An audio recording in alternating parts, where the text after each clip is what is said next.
Well, to a timely book now about loneliness in a world where robots are replacing people in some places and where you can rent a friend. Such is the extent of our epidemic of loneliness. Our guest is the economist and author, Professor Noreena Hertz. She's been named as one of the world's leading thinkers by The Observer and by Vogue as one of the world's most inspiring women. Her new book is The Lonely Century, Coming Together in a World That's Pulling Apart. From isolated people working at home to elderly people in Japan apparently choosing prison over living alone, Noreena looks at our fundamental need for connection and community and offers ideas for how we can reconnect as individuals and as communities. Noreena has a PhD from Cambridge and is currently an honorary professor at the Institute for Global Prosperity at University College London. So it's getting late there, and I really appreciate you staying up for us, Noreena. Welcome to 9 to Noon. Thank you so much for having me on, Kathryn. I really appreciate it. We used to think of loneliness, I think, as an individual experience. We now think of it as a whole population and cultural experience. In fact, you've got a minister for loneliness in the UK. Where have we got to? Where have we come to with this issue? Well, even before the pandemic struck, we had essentially built a lonely world. Technology, clearly a driver, our smartphone addiction, clearly part of the problem. We're with each other, but we're not with each other. We're together, and yet we're alone. But it's not just technology that brought us here. Mass migration to cities, many more people living alone. More people live alone today than at any time in history.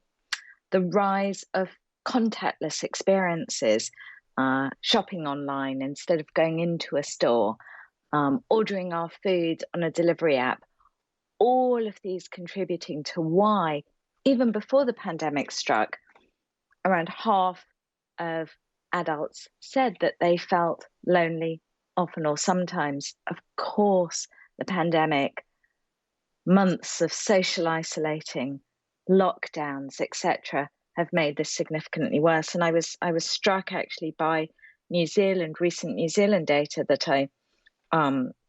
I saw, which said that 1 in 6 young people are now in New Zealand are now lonely all or most of the time.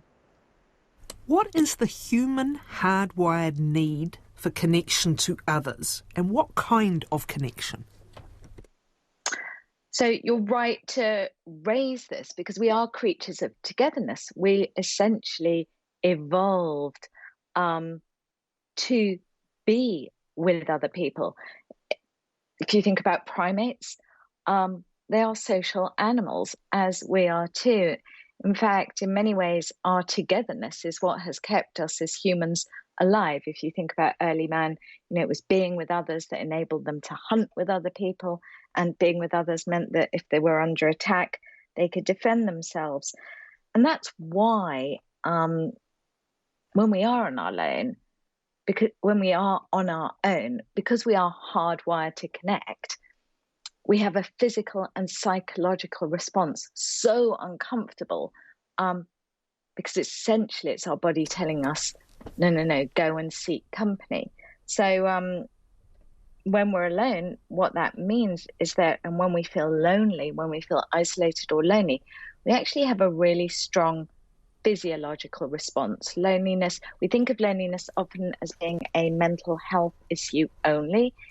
It, of course, is that too, but it's also, and this was fascinating in my research to discover, it's also got huge physical health implications. Loneliness is as bad for our health as smoking 15 cigarettes a day. So causing heart disease and many other of our modern day diseases. And is that because of the sheer stress that it places on the system? So it's definitely the stress absolutely plays a part. Studies have shown that people who feel lonely have higher levels of cortisol, the stress hormone, in their saliva. Our blood pressure goes up when we're lonely. Our heart rate goes up when we're lonely. Our ability to fight infection is impaired whilst our inflammation markers, which are not good things, also go up. And it's these things combined that really lead to the negative health effects. And if you're chronically lonely, you have a 30% greater chance of dying prematurely than if you are not. Can we talk about the difference between being alone and being lonely? It's an observation you can make. Yes. Sometimes the loneliest people you will meet are not alone, but they're trapped. They're trapped and therefore don't even have the prospect of finding the kind of connection that they're looking for. Other people can Absolutely. be alone but can have enough of the contact or the type of contact they need to be okay. So again, when I asked you what kind of contact or kind of connection we need, could we look a little bit more closely at that? Yes. So you are right that you can absolutely be on your own, live on your own and not feel lonely.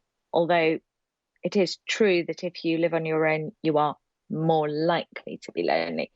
And true too that you can be very lonely in a crowd, very lonely in a bad relationship too as well. So when we're talking about the kind of connections that make us feel connected to each other, for sure, deep, authentic relationships where we feel supported, where we feel visible, where we feel seen, where we feel heard, that all matters. But what's really interesting is it's not only these very deep relationships that make us feel less lonely. So too do micro exchanges with people. The hello at your greengrocers, the how are you at your as you pick up a coffee from a barista, the nod to your postman, the smile at somebody who's walking their dog. All of those micro connections actually play a huge part in making us feel less lonely, which is part of the reason why recent months have been so challenging for so many of us across the globe, because so many of these micro exchanges that we had in our days and weren't even probably aware of were helping us feel less lonely, less isolated and more connected. I've often thought all those gongs that get handed out should go straight to dairy owners, as we call them, to shopkeepers, because sometimes that daily contact and the way that they will greet or treat someone who's otherwise isolated will have an enormous effect on just what you said. It's a micro experience.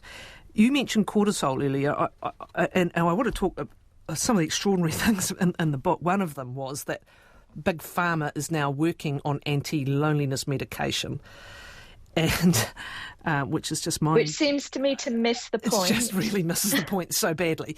But is this because those little micro moments or those deeper connections we have with people, are they doses of chemicals we need? Are they doses of dopamine or serotonin that are part of keeping us feeling connected and well? Well,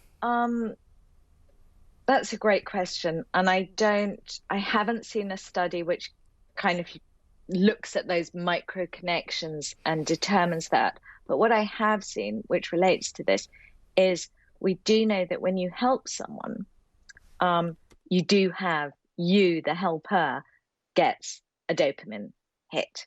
So helping others definitely does deliver that. But micro exchanges, I think it's more that face-to-face interaction with people enables us to mirror each other in a way that we can't do when we're speaking to each other on the phone or even via video or Zoom. And when we're face-to-face with someone and we're looking in their eyes and we're seeing their body language, not only do we at some level subconsciously mirror them, but so do the brain neurons, the neurons in our brain. Our brain waves synchronize too. So when when you're with someone face to face and they're smiling at you, you feel that a bit happy as well. If somebody is looking sad, you feel a bit sad too. But this is when you're face to face with people. So I think part of the reason the micro exchanges are so important is that they help us to practice empathy. Oxytocin is the bonding chemical I was thinking of also, of course, it's so attached around childbirth and infancy. And we'll come back to those big farmers and what they're up to, but I'm wondering how they're tackling it. There's a scale that's used, actually, that goes all the way back to the 70s, the University of California, Los Angeles scale. And this is about the quality of connections and how you feel in various exchanges with people, and whether you feel you can speak to people and whether you feel you are heard. Are there different things we should be looking at in 2020 with this very different world we're in? Or are they pretty much the same principles? It's just we might experience them differently because so much technology has invaded, or because we have structured our human connections so differently. Do they still hold? So I think they definitely do hold, but as I argue in my book, I think we should widen the definition, because traditionally when we think of loneliness, we only think of it really in the context of craving company or friendship or intimacy and feeling unsupported by our friends and those kind of closest to us. But actually, for me, loneliness is also about feeling unsupported, unheard, invisible, unseen by our employers, by our workplace, by our government, by our politicians, by our fellow citizens too. So for me, loneliness is political as well as personal, economic as well as social. And my definition of loneliness, it's kind of it has echoes of thinkers of the past, people like Max Weber or Hannah Arendt or even Karl Marx, who thought about loneliness in this broader kind of more societal way. So loneliness is about feeling that you don't have friends or you're unsupported by them, but it's also about feeling forsaken, abandoned, ignored. Tell me about some of those to whom you spoke for this book. There's a wide range, but pick a couple of sure. that show that very different people in very different situations can be afflicted with the same feelings. Yeah, so you've talked about the kind of hugging hormone, and that reminds me of a gentleman I met called Carl. So I had learnt that people pay to be cuddled. This isn't a sexual thing. There are people who pay to be cuddled. They feel they want someone to give them a hug. They want to be held. And I learned that there was a growing demand for these services globally. And I started speaking on Skype with a woman, Jean, in Los Angeles, who is a professional cuddler. And she explained to me that the market for cuddling had been rising over the past few years. And when I was in Los Angeles, she introduced me to one of her clients, Carl. And so I went and met Carl in a Starbucks near where I was staying. And he walked in, a very nicely dressed gentleman in his early 50s, salt and pepper hair, wearing chinos and a button-down shirt. And he told me his story, and he's a media executive, a professional, earns a good salary. And he explained that he had moved to Los Angeles a few years before and felt desperately lonely. He'd come from a small town where he had an active role in his local church, and he felt that he had a community, and he'd moved to Los Angeles and found it very hard to make friends. He was divorced. He'd tried dating a bit online, but that hadn't worked out for him. And he said he'd just sit in his office all day, not speaking to anyone for hours on end. And then he heard about professional cuddling, and he started seeing Jean.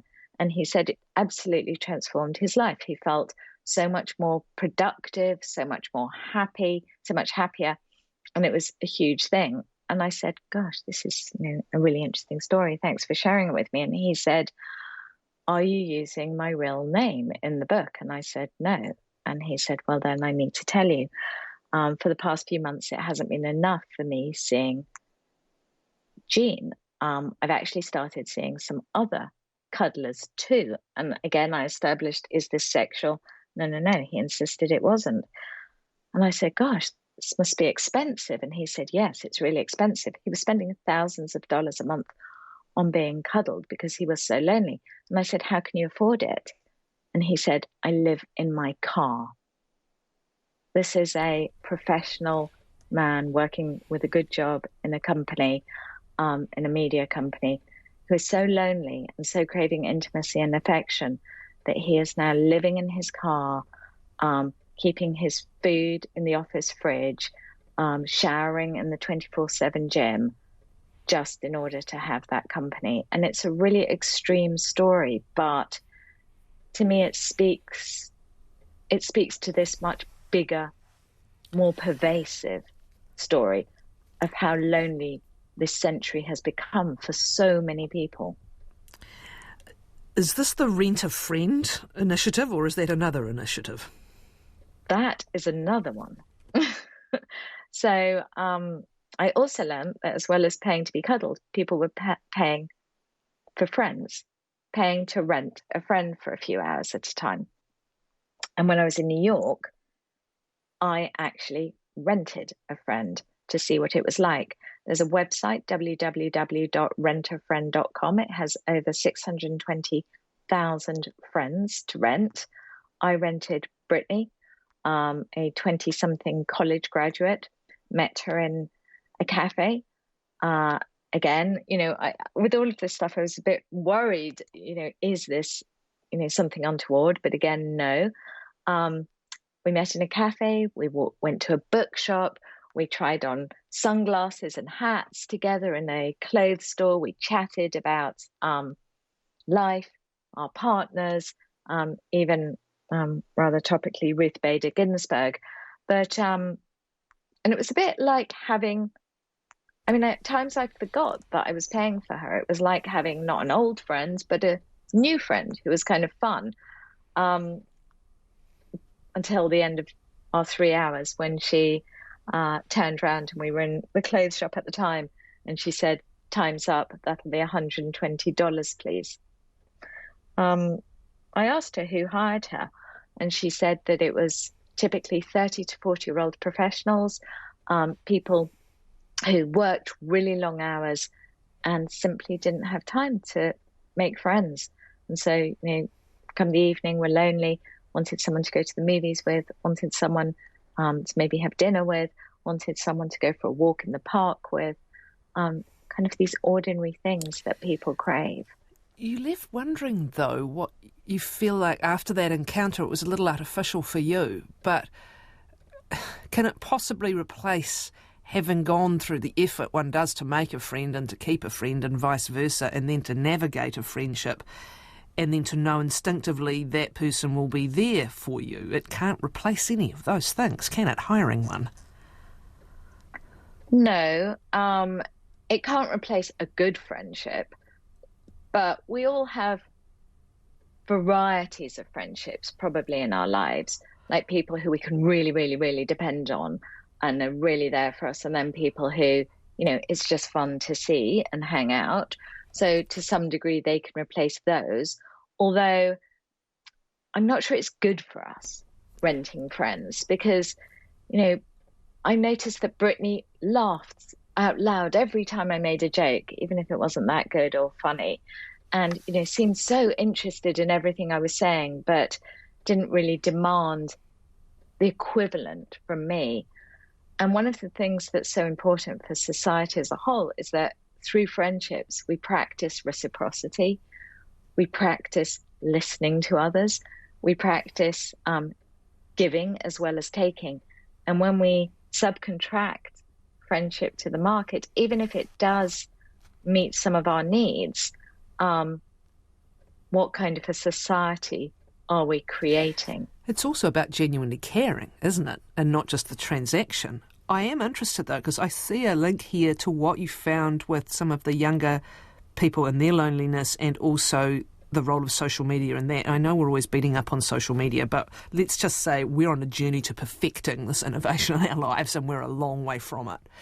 But again, these students were waiting for people to like their posts. It's almost the same thing, isn't it? It's waiting for this indication that this friendship is a real thing, or waiting for the validation of a friendship through this invented intermediary that was designed to be addictive. Forgive me. What did you learn? No. I totally agree with you. I mean, the research is, very, very clear. These social media apps were intentionally designed to be addictive, and they are. And it was actually surprising to me as I started my research to discover that the loneliest generation of all are the young. And social media is clearly a large part of that. Yes, people like Peter, the young schoolboy, who told me about how lonely he feels when he's posting on Instagram and nobody's liking his posts, and he's saying to himself, what am I doing wrong? What am I doing wrong? And berating himself. But I think up until about 18 months ago, we didn't know for sure whether it was perhaps lonely people who used social media a lot, or social media actually made people lonely. And about 18 months ago, there was a very important study done when 3,000 people were part of the study. Half of the group were told to use Facebook like usual. The other half were told to actively stop using it, so to delete it and not use it at all. And after 2 months, and over the 2 months, they tracked how the people who weren't using Facebook, how they were now feeling. And what they discovered was not only were they on the internet less, period. So it wasn't that they went onto other apps, they were just less on the internet. They spent much more time in person with friends and family, but also they felt significantly happier and significantly less lonely. And so I think it's pretty clear now. And since then, there have been a couple of other studies confirming that. And it's not only they make people, especially young people, I'd say, lonely because of their excluding nature, and that's something.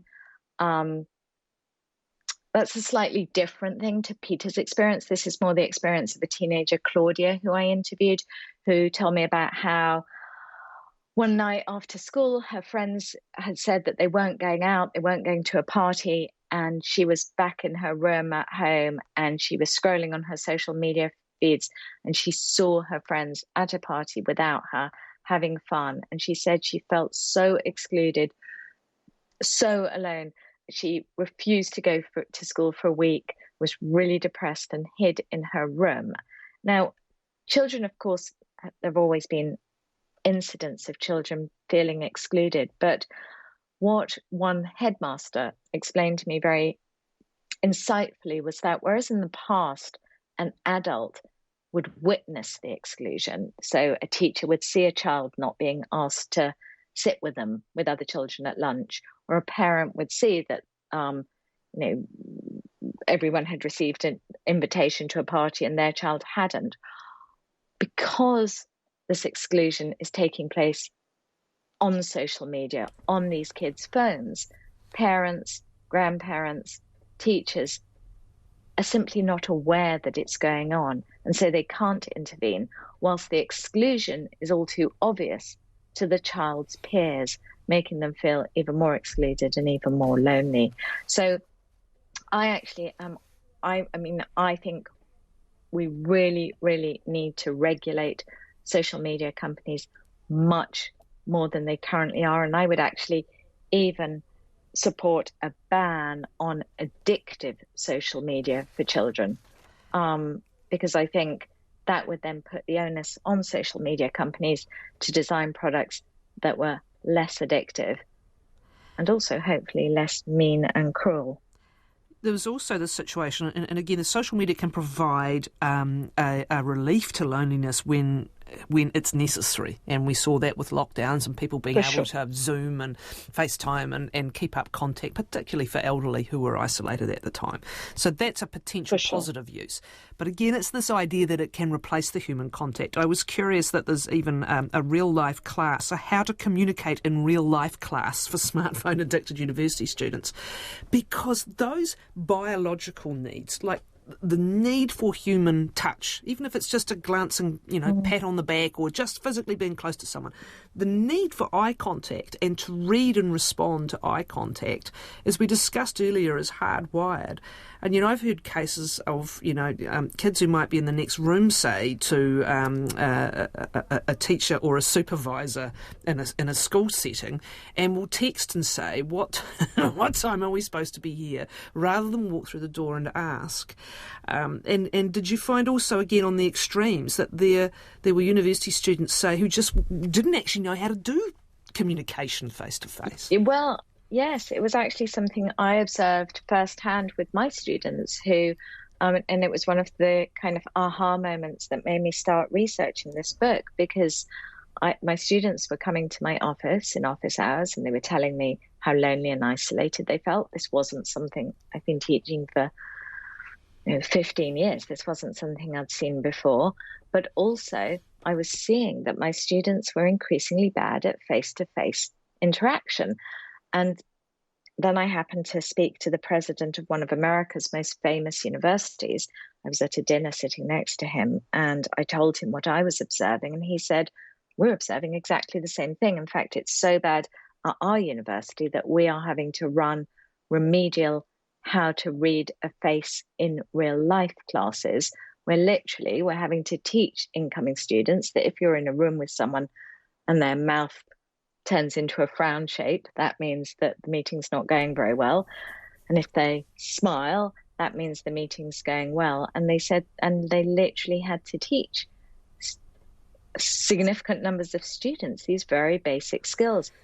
And my research also in the book talks about how teachers of young children, like even kindergarten and primary school children, are finding that even at that age, children are increasingly deficient in the most basic face-to-face social skills because they and their parents are spending so much time on their phones that they're not developing these skills. Noreena Hertz is our guest. The Lonely Century is the book. 26 minutes to 11 it is. The question is, who does what about this? You do actually make the point, and we probably don't have time to go into detail, but just back to your point earlier, you do make the point that you believe this epidemic of loneliness and people turning to social media and unregulated social media for company could be feeding into some of the political extremism and the political polarisation we are seeing, because people, again, aren't spending much time just talking things through with other human beings. They are getting their human interaction via a algorithm-determined selection of content online. But the question is, who does what to help us turn the tide on this? The robots, I think we know about. There's increasingly ideas that they might be more available in hospitals, they might be more available to elderly people, they have some sort of human traits and can be company. Big Pharma coming up with pills to take away our loneliness pain is just makes me want to bang my head against a wall, frankly. But if we look practically at ways of balancing this, what are those ways? Does it come down to things like the construction of our urban centres and our communities again? I don't know if we can completely reconstruct how people live, but can we certainly physically do some things that make it possible for people to have human connection? Absolutely. And my book is bursting with ideas, and not pie-in-the-sky ideas, but things that actually are taking place across the globe to try and foster connection and community. So whether it's things like in Belgium, there's an empty shop tax so that landlords are disincentivized from, I don't know if it's a problem in New Zealand, but it's a problem in the UK and other countries that I've looked at, where a lot of shops are kept empty whilst landlords are waiting to get higher rents. But that means that your local high street is full of empty shops. So in Belgium, they've put a tax on empty shops so that landlords are incentivized to fill them faster. In Barcelona, there are these super blocks being designed, which are basically pedestrianized spaces, like big spaces, pedestrianized spaces where cars are banned so that people have to walk more and in these spaces, people are finding that they're connecting more with their neighbors and those around them. There's also an infrastructure of community that in many countries, and again, I don't know if it's the same in New Zealand, but since the 2008 financial crisis, in much of the world, the infrastructure of communities, libraries, youth clubs, day centres, things that the state traditionally funded, were slashed, were the first things to go as governments tightened their budgets. And we need an infrastructure of community if we are able to thrive. I think we should also have pro-community, a special tax bracket for shops that are actively pro-community. Things like local bookstores often serve as a hub for a community, or a kind of local independent cafe. There should be special tax status for these.